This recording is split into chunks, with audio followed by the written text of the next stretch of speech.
أعوذ بالله من الشيطان الرجيم. بسم الله الرحمن الرحيم. First of all, it's a great honor to be here.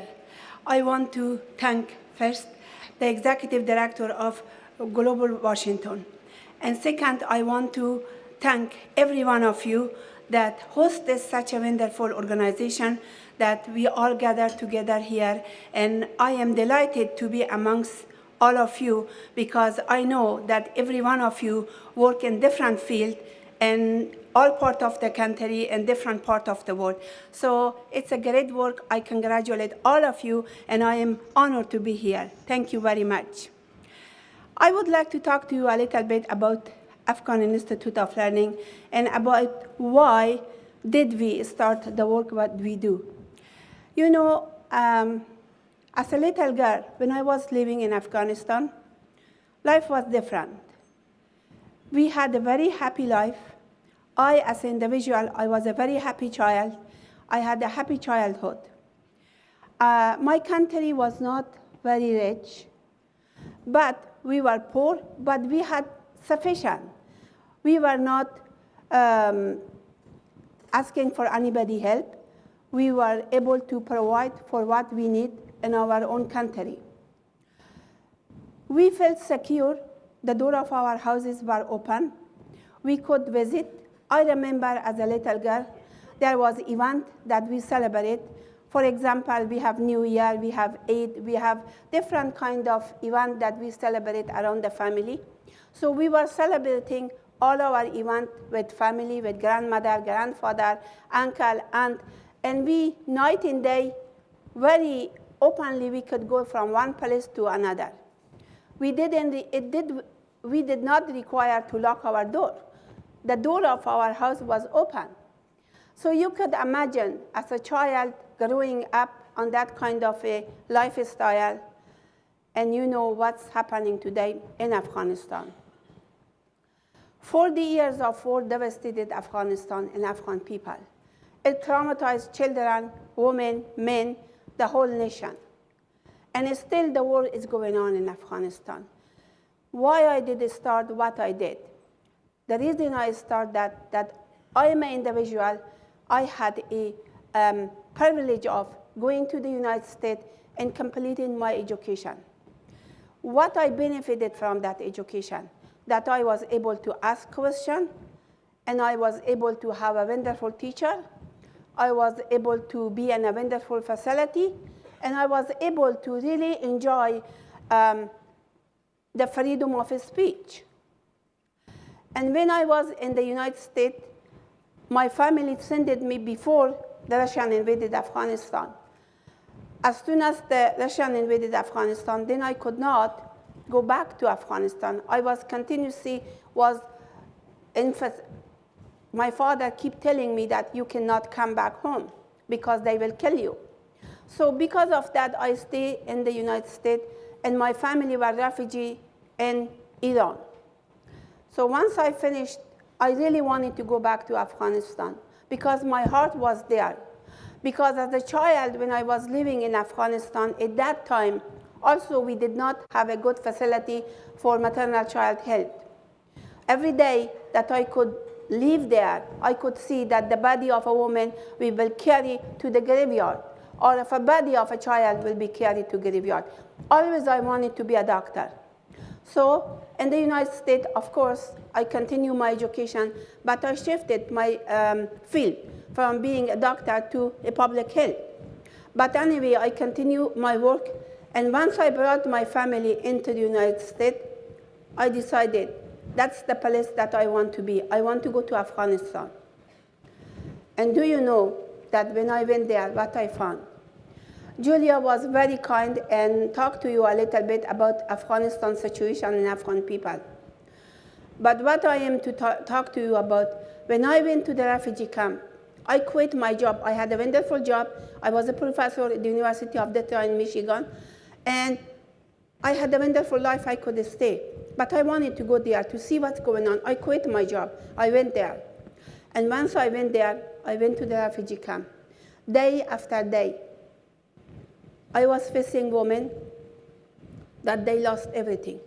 They lost husband, they lost father, they lost brother. And they were sitting in the refugee camp, voicelessly. They will not feel like a human being. They feel like they are just nothing. And they were not able to do anything for themselves. And all these beautiful children sitting around the camp, not doing anything, not going to school. And at that time, I felt to myself, I said, why? I am the same human being as they are. Why I have all this privilege in life and they don't?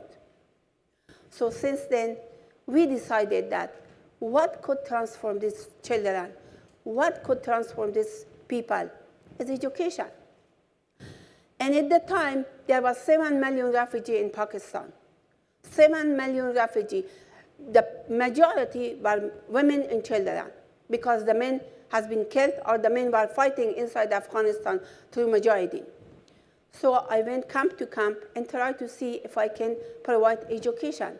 At that time even, it was very hard because the majority believed that, well, Russian brought a different system of education, and we are not going to allow our children to go to school. At that time also, we were fighting that education is not good for children. So to tell you the long story short, I was able to convince mullah, going camp to camp, and try to make them a teacher. And they laughed at me. They said, how could you train as a teacher? We are mullah. But my mission was that to really convince them that to open their door for children to be allowed to go to school. In matter of 1 year in Pakistan, Peshawar, Pakistan, from 300 students, we were able to have 27,000 students in the classroom. It was under the tent, it was under the tree, it was in a small house, but whatever way was, innovative, creative way, we tried to prepare an environment that children could go to school. And I personally believe that education is successful if you really provide quality education. When the children are traumatized, when the children are not having school for so long, and they are in different age, so how you encourage them to come to sit in the classroom, especially to come and sit in a classroom that there is no books, there is no chair, there is no, desk, nothing for them. How could you encourage them to stay in the classroom and be challenged? I find out that the only way we could do that if we create a curriculum that these children be challenged. How we could that kind of curriculum? With my colleagues, I tried to write manual. We provided 8 manuals how to teach the children critical thinking. And that revolutionized the system of education. I could proudly tell you today that all over Afghanistan, the critical thinking process and also the pedagogy, that methodology that I wrote is being replicated all over Afghanistan. If they want to admit that AOL published those books or not, it is okay. But right now, the government of Afghanistan, all the NGOs using the same kind of methodology. And that is a very successful methodology. So we were able to work with children. We are not only just educate the children, we educate the women, we educate the children who have not been in school for many, many years, and we continuously doing the work. But at the same time, Taliban took over. When Taliban took over, you should see those stories. Those story was not a story that anyone could have the heart to hear even. How about going through? They were brutal. They really beat women. They beat children. They closed the door of all the schools inside Afghanistan. A woman could not walk in the street without mahram. A woman could not go to a store and buy something. I just tell you a little story here. It's a place to tell you. I heard one of the women talk about her sister to me in Pakistan. She said that her sister had a little child in her arm. And she didn't have a husband because she lost her husband, because Taliban took her husband. And so she went to the shop to buy bread for her other kids in the house. And she had burqa in her head. But she was walking in the street to buy bread. But you know what happened to her? They beat her, and they said, why you are walking without mahram? And she was so mad that she threw herself to them and take her chador and threw the baby to them and pick up a pressure cooker from the street that it was by the shop. They were cooking meat in it, and she took this boiling pressure cooker and threw it to the toilet. And do you know what happened? They killed the woman. They beat her. The child was on the street. They beat her because she went walk without mahram. That's the kind of people they were there.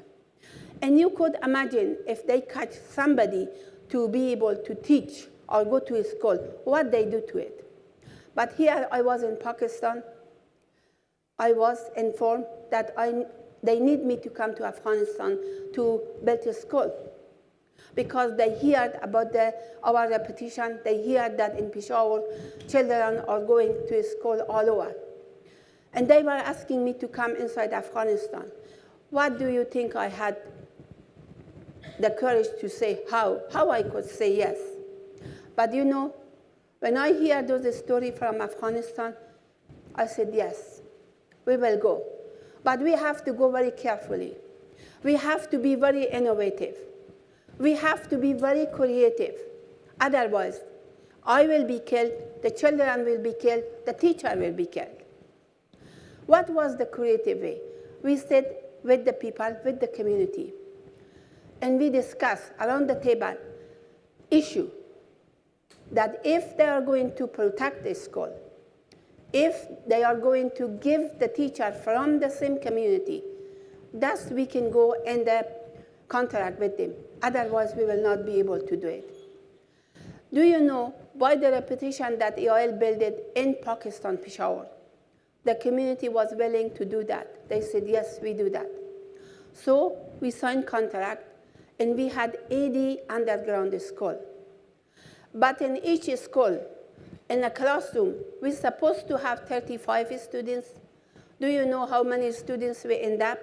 70, 80 students in one classroom with one teacher. Very fast, we have to develop another curriculum. It's called multitask curriculum. And that multitask curriculum was a way that a teacher could work with different students, and the students could work with each other. And do you know that we had in one classroom from 1st grade through 8th grade? And today I can proudly tell you that, before I go forward, that those students, I had 3,000 students in 5 provinces of Afghanistan. We had mobile library. We had the books were there and was carried from one school to next school because there wasn't a library or there wasn't any resource that they could study. We had mobile library. But do you know that very successfully those teachers are teaching? We provide teacher training, we provide salary, we provide material and supplies. But the way we took those supplies, it was another task. We have to wear chador, first of all. Second, we have to put the books inside the bag of rice or the bag of wheat or the bag of flour. And then not only we go there, we have to be companion with 2 or 3 men who were supposed to be our father or brother or our husband. And that's the way we went to Afghanistan. And every time that we took those books, you know, my heart, inside my heart, it was just like going like maybe 100 miles per hour. Not because I was scared, because I was scared for others. Because if we got caught, it would be the end of everybody's life.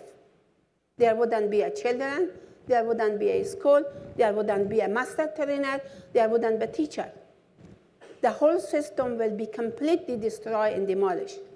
So that's I call creative or innovative of providing education. We learn how to really protect ourselves. We learn how to go from home to home, from state to state, and try to provide education. Why this? A lot of people ask why. A lot of people are asking me, Sakena, how could you tolerate? Now 20 years I am working in this field. But you know, I love my country. I love my people. Everybody has an image of Afghanistan as killer, as Talib, as Osama, this kind of thing. But the people of Afghanistan are courageous, especially the women of Afghanistan. They are wonderful. They love education. You know, our Prophet told us, it's in the book, that women and men can learn side by side. And they can learn as higher as they could. And they could be in any position as they could want to, if they want to. They can be the leader, they can be the president, they can be anything they want to. And we have that right. But that right was taken away from us. For many, many years, the women of Afghanistan have been violated. Their rights have been taken from them. They were living like an animal. I saw in my own eyes, day to day, how they were treating the women. And that was the reason that I strongly believe that education is the key issue to transform life, to bring status in people's life, to empower women, to make them be able to stand on their own feet, to make them to be able to run business, to make them to be a leader, to make them to be healthy. Do you know that we are running clinics all over Afghanistan? Maternal child health is one of the worst, the second worst in the country. Do you know that from the time we start maternal child health, we reduce the problem 70%, but still we have a long way to go.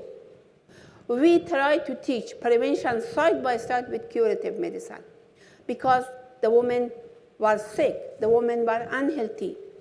Every woman has 5, 6 children to take care. In a poverty, living in a poverty condition, you know how much they suffer. If they didn't have a health, how could they have a life to provide another child, bring another child? How could those children born from those weak mothers did not have enough nutrition? How could those children function to even be able to learn? So you know that health and education are linked together, side by side. So we have to take that matter also.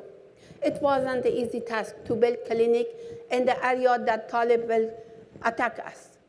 But we did. We went house to house, provide health education. We had nurses going through houses, provide service, deliver baby in the house. That's we did. And today, successfully, I can tell you that those students who went during the Taliban in school, today they are running Afghanistan infrastructure. They are the people who are in government. They are the people who are working with other international NGOs. They are the people who are the head of university.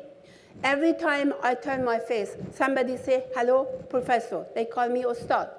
And they are my students. And that really makes all the difference. Today, the women of Afghanistan are empowered. They are not only getting just basic education. They are learning higher education. Why we are able to stay for 20 years? Why EIL is successful? This is a question a lot of people are asking. One thing that the policy of EIL was that we did not go and impose our program to anyone. We sit and wait that they come and ask for our help. And every community, and every center that we open, and every school that we open, we were asked to. We were asked to because they were trusted us.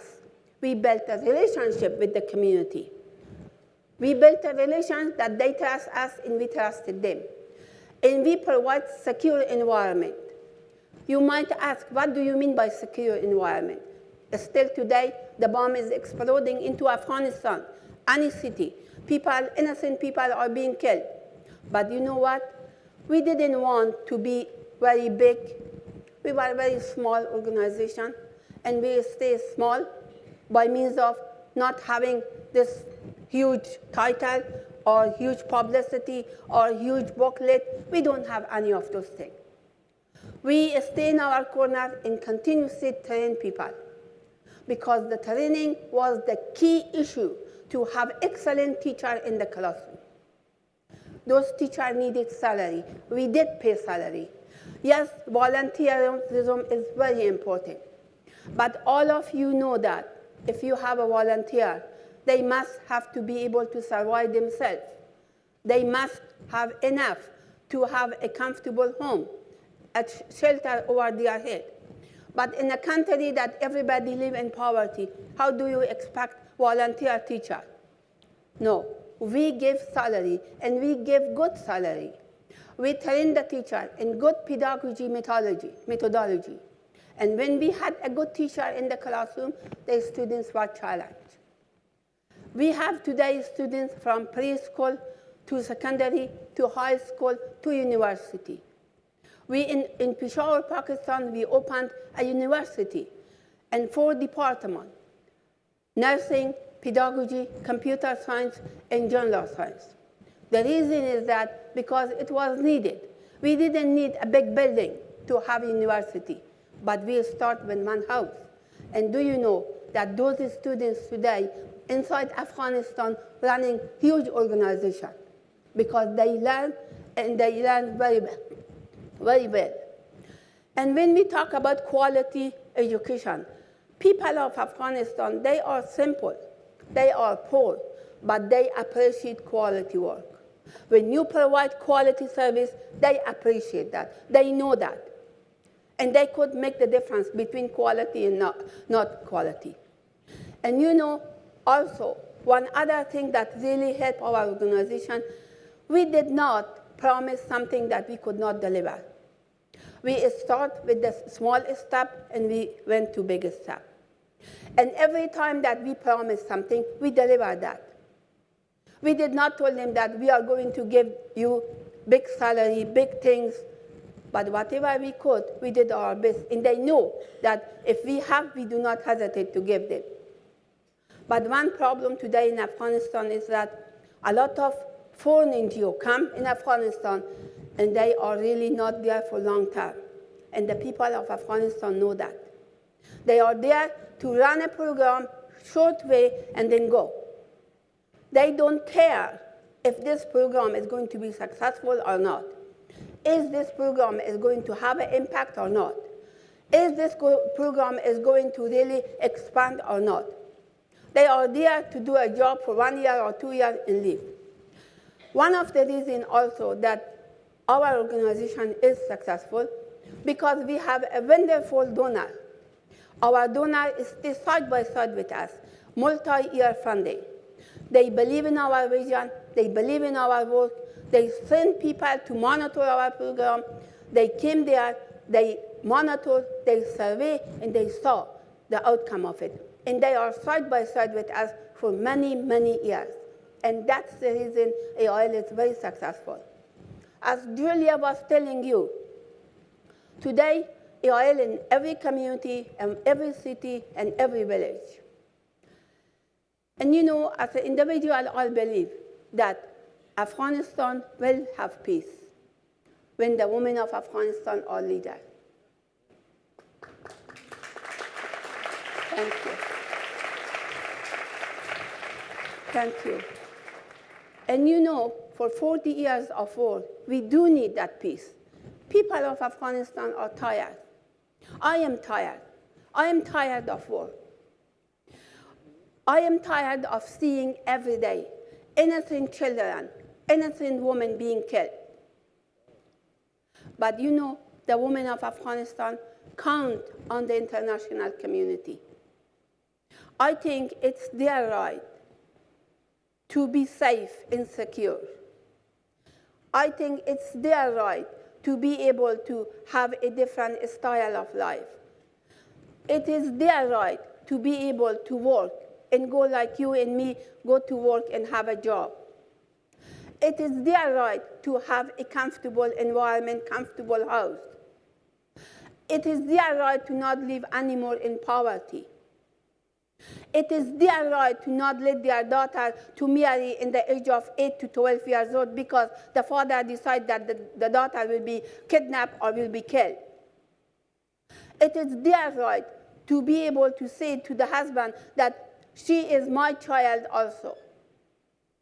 It is their right to be able to have a home to say this is my home also, it's not only yours. It is their right to go outside and to work and grow and be able to gain knowledge. To not that the father or the husband stopped them. And I believe as an individual that you and I, we can make that happen. The women of Afghanistan are there. The children of Afghanistan are there. The progress is taking place. As I said to you before, we have reached in one organization 10 million people, providing service, providing health service, providing awareness, providing gender equality, providing them health education, providing them curative service. We have clinic and hospital. And if with one organization you can reach 10 million people, and I am sure there are a lot of organizations inside Afghanistan, and we can transform that society. I believe that in 5 or 6 years more, the population of Afghanistan will stand up. If the tank and the gun did not solve our problem, I am 100% sure that the problem of Afghanistan will be solved by the women of Afghanistan. I could see that, and I live with it every day, because I see a wonderful, powerful, empowered woman in Afghanistan, and I work with all of them. Today, Afghanistan is still in war zone. Today, Afghanistan is still there, its bomb is exploding and killing people. But also, women are learning. But also, there is another news that the NATO ally is going to leave. That's not a good news. People are asking me, what do you feel? I don't know how to tell you what I feel. I do not want to face the reality of life, but I know the things is there, because it breaks my heart to see the investment that we made on women, it go and deteriorate. Because you and I, the international community, we made a lot of investment in the women and children of Afghanistan. And as a businesswoman, as an entrepreneurial individual, I am a social entrepreneur. I have a fellowship from Ashoka, I have a fellowship from Schwab, and I have a fellowship from Skoll Foundation. They are 3 huge organizations with a very specific mission. And if I am part of that, and you know that I know the investment that I make, and my investment is the children of Afghanistan, because they are the future of Afghanistan. And if we are not going to do that, not only Afghanistan is going to be in trouble, the whole world be in trouble. Because if today those problems are in Afghanistan, tomorrow is in our door, anywhere in the world, because they are not disappearing. You could see, and I could see, that they are getting more and more resource. They are getting more and more in power, because they have someone is supporting them. But we must overcome that by the civil society of Afghanistan. And that civil society, over half of the population are women. If we encourage the women, we reach the whole nation. And with having the whole nation behind us, and instead of half of the nation, you could see what will happen in that. I could stay here and talk to you many, many more things. But I want to just tell you a small story about the women empowerment. What we are doing in today's world. How I think the theme of the conference was that which innovative and which creative way we could create an environment and a system to change people, to transform people. I tell you what, I have a woman who was like 22 years old in one village in Afghanistan. I do not want to tell the name or to the site, because that's one of my tactics. I never give the name of my colleagues or my worker or the place where I operate. This woman wanted to come to one of our centers because she found out from somebody else that we have a center. But she really asked for her husband, asked from her family to let her to go. They said, no, you cannot go because you have to take care of the cow, the animal, the field, all those things. She has 2 children. But she begged them that she wants to go. Finally, the mother-in-law, she said, well, I'll let you to go and see what will happen. And then I could stop you any day that I want to. So she accepted the condition. She promised them that she gets up early morning, she do all the work, and then go to the center. To tell you the long story short, this woman, this 22 years old woman with 2 children, faithfully came to the center for almost 2 years. By 2 years that she came, she finished 6th grade. She didn't know how to read and write. For you, maybe will think, well, that is not a big deal. But for me, knowing that she was not able to read and write, she was not able to talk to anybody, she always wear a cover, and today, she is the head of one of our centers. She is the supervisor of one of our centers, and she learned how to do income generation sewing.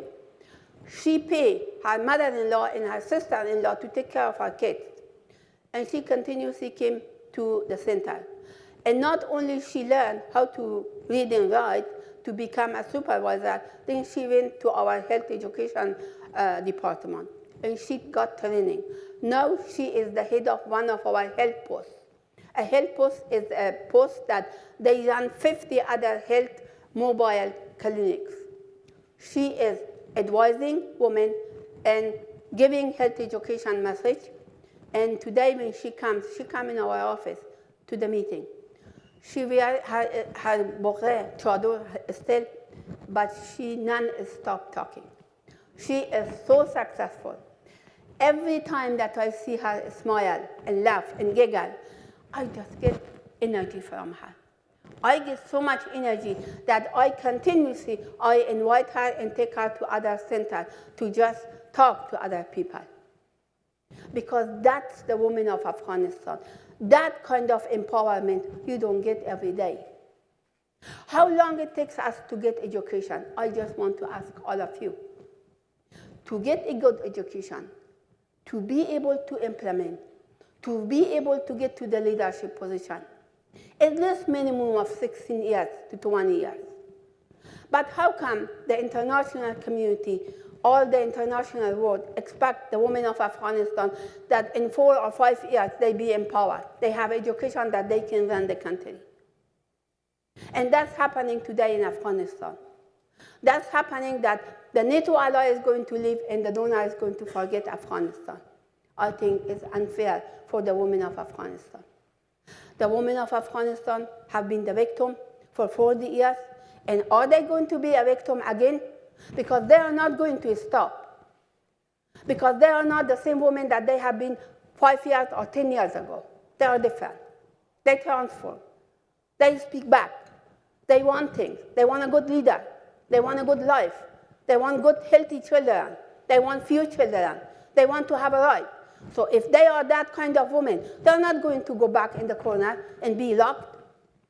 And who is going to fight for them? The men? No.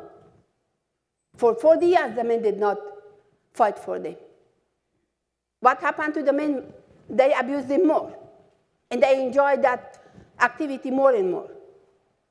But the women will go in the street, and God forbid, there would be a bloodshed all over. God forbid. I am scared from that day. It would be the women of Afghanistan and the children of Afghanistan will be massacred on this street, like that woman that I talked to you with the child. And that's the reason education is important. That's the reason that innovation and entrepreneurship is very important. That's the reason that we have thousands and thousands of women right now in business. They are traveling to Pakistan, to Iran, to India, and trading. They bring commodity from different countries, and they are the head of a business. And that's the women of Afghanistan, and we want to see that kind of woman. And I could stay and talk more and more, and I think my time is done. And I really appreciate, if you have a question, ask me, and I will be able to answer your question. But also, I am very thankful to Mrs. Gupta, the Executive Director of Global Washington, that gave me this opportunity. I would really appreciate every one of you to share this news with others. Don't think that nothing happened to Afghanistan. Afghanistan improved. But not by the government of Afghanistan, by civil society of Afghanistan. By civil society by themselves. Because they are resilient. They are intelligent, and they worth millions that we put on them. But from all billion and billion of the money that we give it to other things, if we give a few billion to the cause of women empowerment, we will be in a different place. Thank you very, very much for this opportunity. Thank you. Thank you. Thank you very much. Thank you. Thank you. Thank you. Thank you very much. Thank you. Thank you very much.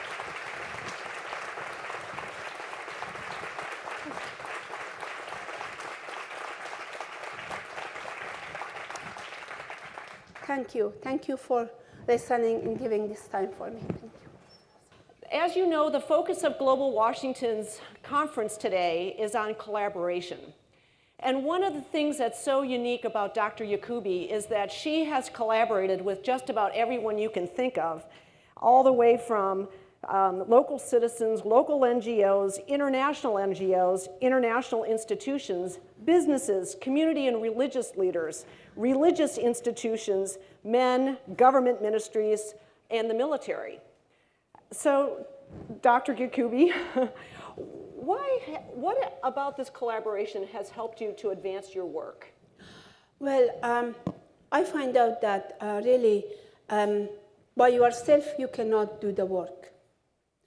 We are all in this together, and if really we want to accomplish, we must work collectively, and we must work efficiently, and we must work for a longer term.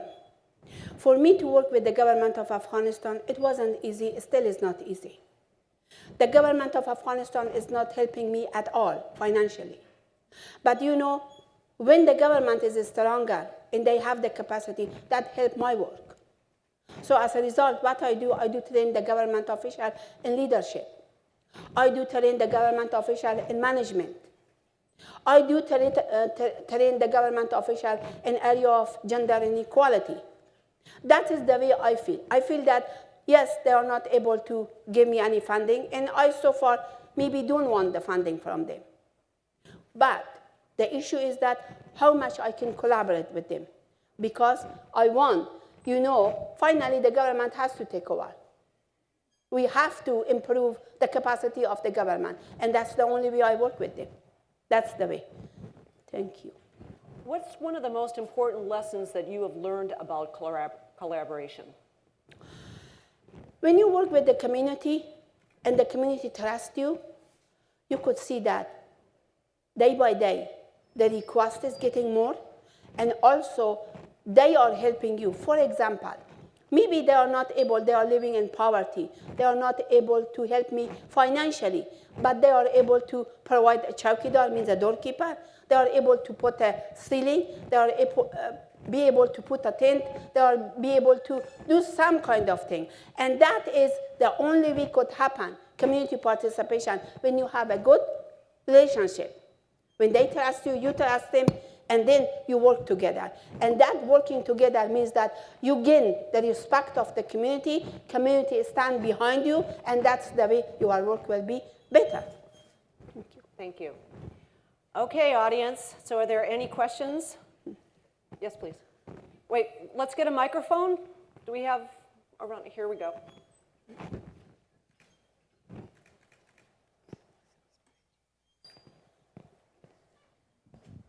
Can you please speak to the opportunities women have in public office? Thank you. It's a wonderful question, yes. I think today in Afghanistan, first of all, I want to tell you that we have one of the best constitutions in Muslim country than any of them. We have the best constitution.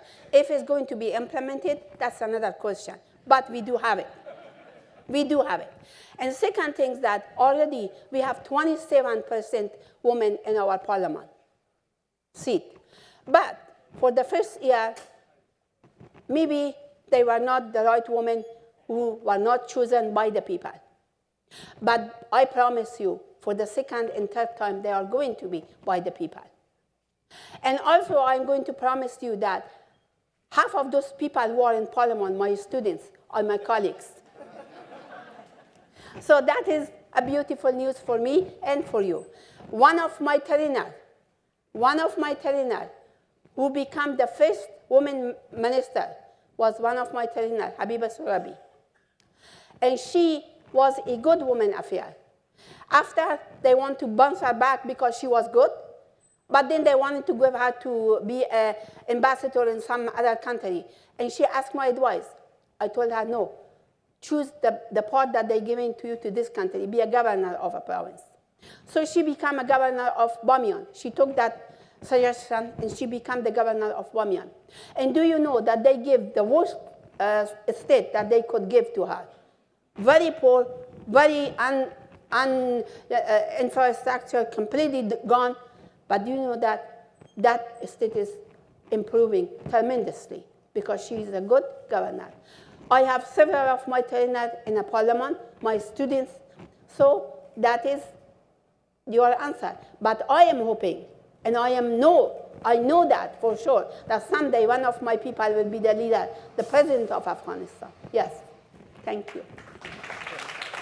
Thank you very much. And would you also please introduce yourself? Yes, I'm Karen Gillen with Results in Seattle. Our U.S. Congress has not really given adequate funding or attention to education for all, even though bills have been on the table for a while. And if you had the opportunity to write a letter to one of our senators, Patty Murray or Maria Cantwell, what would you say to her about the importance of the United States funding for education? Thank you. Well, I think that one thing that I will say to the senator, so far I have not gained anything from the government of the United States. I do not work with the government. I don't have USAID money. I don't have any State Department money at all. But my issue, I have been working with Clinton, Hillary Clinton. I have seen her. She is a wonderful advocate of women. But how much she does for the women of Afghanistan, she talks a lot. She really is a very good advocate. But coming around the supporting financially, I have not been able to receive any. She is really talking about me all the time.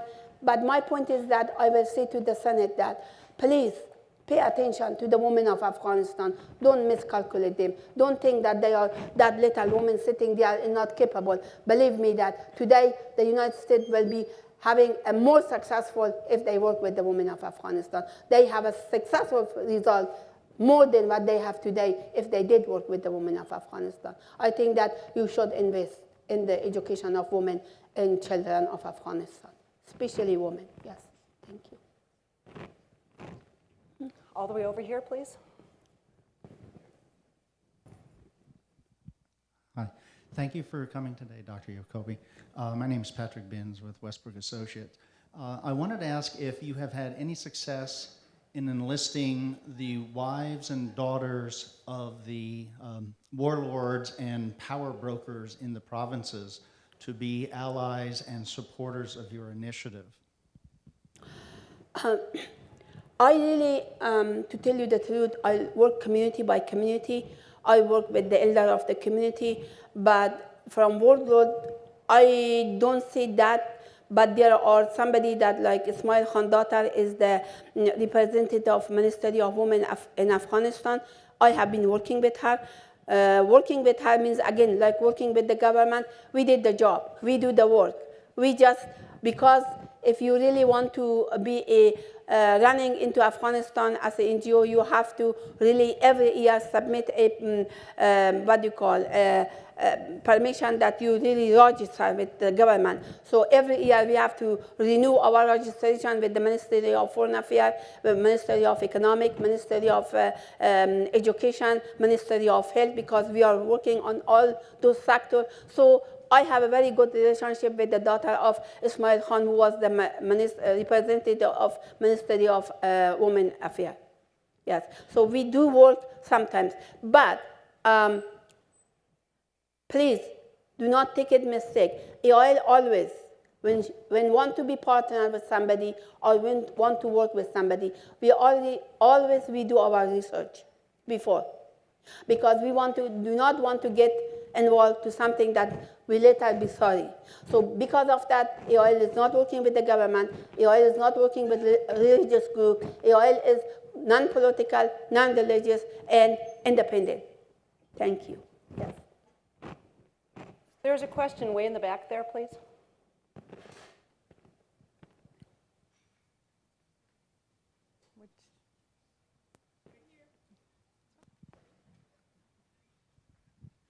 Hello, I'm Judy Anderson. I work primarily in Congo, and I was really interested in your curriculum. Is it in English? Or I was particularly thinking about introducing all of critical thinking, the various pieces that you mentioned, and I'm wondering if that's available. Thank you. It's a wonderful question, first of all. My curriculum is a curriculum that I shouldn't say it, but I'm going to tell you, I spend hours and hours trying to look at pedagogy books, many books. I personally develop a curriculum that today and tomorrow, I think that for another 10 years, that curriculum will be more efficient and update, because we try to do also continuously, we are updating the curriculum. But the curriculum of Afghanistan is the curriculum that we have to work on it, because Afghanistan government does not allow any other curriculum to be implemented in Afghanistan. If somebody tells you that they do, they are telling you wrong. According to the government of Afghanistan, we have to implement the curriculum. Although I am not agree with that curriculum, because it's not learning, not critical thinking. But what we learn, again, being creative and being innovative, I learned how to integrate my curriculum into the curriculum of government, and I have been able to train thousands and thousands of teachers and students in that method. Do I have any material available in English? No, I am sorry, I don't have in English, but I do have material in Persian, and that's it. Sorry. If I had one day big funding, I will publish those books in English, and you can have it. Okay, we have room for just one or two questions. Any other ones? There are a couple big things in our way, so if you'd like to ask a question, way back there. Thank you. Hi, my name is Chris Huber. I'm with World Vision. Thank you for being here. And building on that last question, actually, I'm interested in hearing more from you about some of the greatest challenges to bringing quality education. You talked about the key being not just getting kids in school. If there's nothing there, it doesn't matter. So what would you say are the greatest challenges in Afghanistan, or really anywhere, to getting quality education? Thank you. I think that that's very important for all of us as an educator. I really strongly believe that in Afghanistan or any part of the world, I think that the most key issue is to have an excellent teacher in the classroom with a good salary. Because if the teacher is not trained well, could not really challenge the students, and what kind of training, the teacher should be trained in critical thinking, in pedagogy that is encourage or promote question and answer, group work, competition, repetition, and audiovisual, things like that, that when the students challenge to these all kinds of methods, then they are learning better. The second thing that I really believe strongly, which unfortunately we don't have it that much, to have a very good resource. Good resource by means of having good school, have a good library, have good material, good books in it, have a good environment, secure environment. That really is a useful system, and it will have a great impact on the students. And for me personally in Afghanistan and maybe other parts of the world that there is war going on, the first challenge is security. If we have taken care of security, do you know that right now EIL is working for 14 provinces of Afghanistan. We are ready to go to 33 provinces of Afghanistan if the security is available for us. One of the things that is preventing us from going to all those provinces is security. When people come and tell you that they have a program in Kandahar, they have a program in Khost, they are having a program in Paktika, I am sorry to say that. That is not right. Because right now, in a situation that we are, those areas is out. We could not go there. If anybody could go, I will be going. But so far, I am not in those areas. And that is very important that we go to. Somebody is asking me, what is your vision for Afghanistan? My vision is for Afghanistan is always I said, and I will say today, that there wouldn't be one single child without education. Because I know as education, nothing else could be as powerful as a key issue for bringing peace to our nation as education. Thank you. I hope I answered you. Well, that is an extremely powerful way to end our conversation this morning. Dr. Yacoobi, we are so grateful to you for coming here today and sharing your wisdom with us. And she is around all the rest of the day, so please take advantage of asking her further questions or talking with her about your work.